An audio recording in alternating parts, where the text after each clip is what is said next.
Assalomu alaykum o'quvchilar. Git va GitHub video darslarimizni davom ettiramiz. Xo'p, bugungi video darsimizda Gitda konfliktlarni o'rganamiz. Konflikt degani o'zbek tilida nizo deganini anglatadi. Ya'ni nizo, qarama-qarshiliklar deganini anglatadi. Konfliktlar qanday paydo bo'ladi, nima narsa va uni qanday qilib yechish mumkin? Shuni o'rganamiz. Xo'p, buni konfliktni tushunishimiz uchun bir amaliy kod yozib ko'rib chiqishimiz kerak. Hozir biz mainga o'tib olaylik.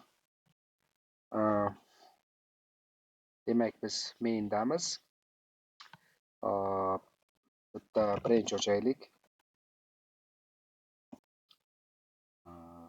Qilib -p desak, birdan yangi branch ochib yuboradi. Feature d deylik.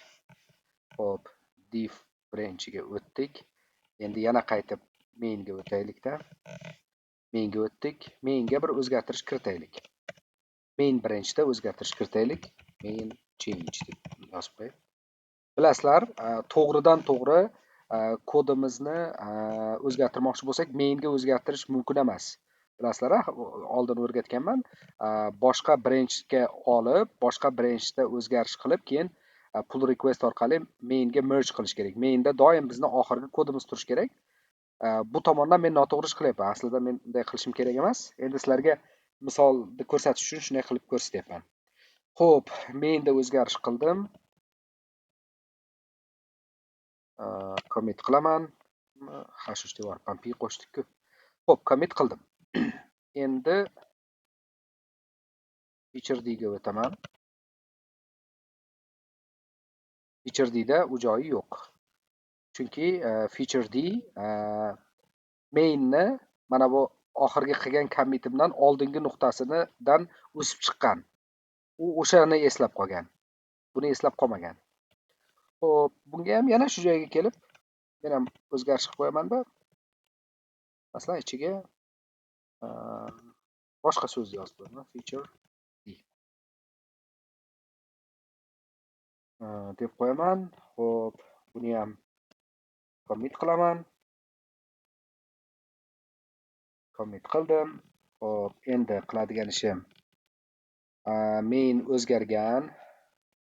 Mainga o'tib, mainni push qilishim kerak. Nimaga? GitHubga mainda o'zgarishini git push.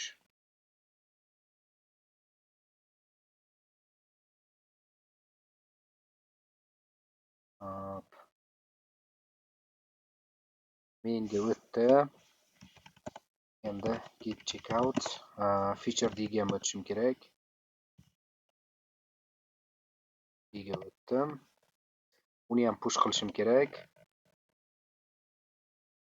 Aytyapti, bunaqa branch yo'q deyapti. Mana, branch yaratildi. O'tdim. Endi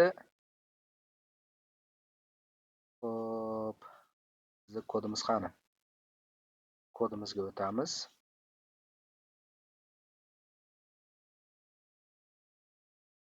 Hop, mana bu yerda aytib turibdi. Feature d degan branch hozir qo'shdik, shuni aytib turibdi. Endi pull request qil deyapti. Pull request qilaman. Mana pull request qilayotganimda o'z tepasidan уже chiqib kelyapti, qizarib. Mana ko'rsatyapti. Feature d dan mainga merge qilmoqchiman-da, o'shaning uchun pull request qilyapman. Hop, pull request yarataman. Pull request mana tekshiryapti. Mana aytyapti. This branch has conflicts that must be resolved. Ya'ni aytyaptiki, seni bu branchingda konflikt bor. Buni hal qilishing kerak deyapti. Mana ko'rsatyapti. Mana buni bossam, ochilib chiqib keladi. Mana aytyaptiki, mana main branch hop feature. Mana ko'rsatyapti. Mana bu bilsalaring feature branch orqali qo'shgan o'zgarishimiz, mana bu esa main branch orqali qo'shgan o'zgarishimiz. Ikkovi ham bitta joyda. Ya'ni bir xil joyda ikki xil o'zgaruvchi turibdi-da. O'shanga bu tushunmay qolyapti Git. Mana hozir biz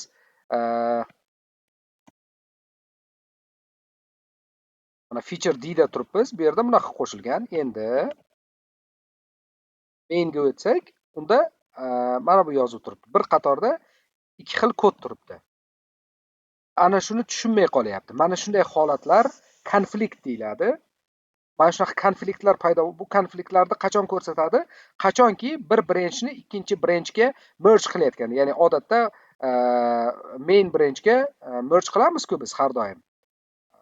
O'zgarishlarimizni oxiri main branchga qo'shamiz-ku. O'sha qo'shayotgan paytimizda konflikt paydo bo'ladi. Mana konflikt deyapti-ku. Konfliktga misol mana shu narsa bo'ladi. Ya'ni aytyapti, mana bu bitta o'zgarishing, mana bu bitta o'zgarishing deyapti. Qaysi birini olay deyapti. Endi buni biz o'zimiz ko'rsatishimiz kerak. Masalan, aytaylik, mana bu Qosimda qolgani kerak emas desalaring, shuni o'chirib tashlaymiz. Mana bu keraksiz joylarni ham, mana bu joylar bizga tushuncha berish uchun qolganda o'chirib tashlaymiz. Xo'p. O'chirib tashlaymiz. Demak, bizga qaysi bir kerak? Bu kerakmi? Demak, mana buni o'chirib tashlaymiz. O'chirib tashlaymiz. Bo'ldi. Endi tushundiki, bo'ldi. Shu bilan mana bu yerga kelganimizda keyin mana bu yerga Marquez resolved deb qo'yamiz. Ya'ni bu bilan aytamizki, bo'ldi, men hal qildim. Mana shu oxirgi o'zgarish, mana shuni qabul qil deganimni anglatadi. Mana Marquez resolved. Bo'ldi, mana resolved hal qilindi. Konflikt hal qilindi. deydi. Keyin commit merge. Endi bemalol merge qilsak bo'ladi.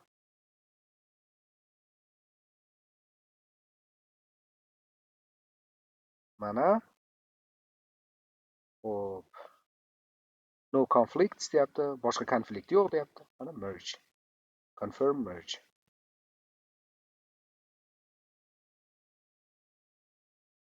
Yaxshi, endi borib kodimizni ko'raylik, oxirgi versiyani. Mana feature D deb turibdi. Vaholanki main branchga biz main change degan edik. Demak, konflikt degan narsa shunaqa narsa, ya'ni bir xil qator yoki bir xil joyda ikki xil o'zgarish bo'lib qoladi ba'zida. O'shanda qaysi birini qabul qilishni git bilmay qoladi va u git shunda bizga konflikt tashlaydi va u konfliktni biz hal qilishimiz kerak, dasturchi. Keyin biz uni hal qilib, resolve qilganimizdan keyin bemalol merge qilsak bo'ladi.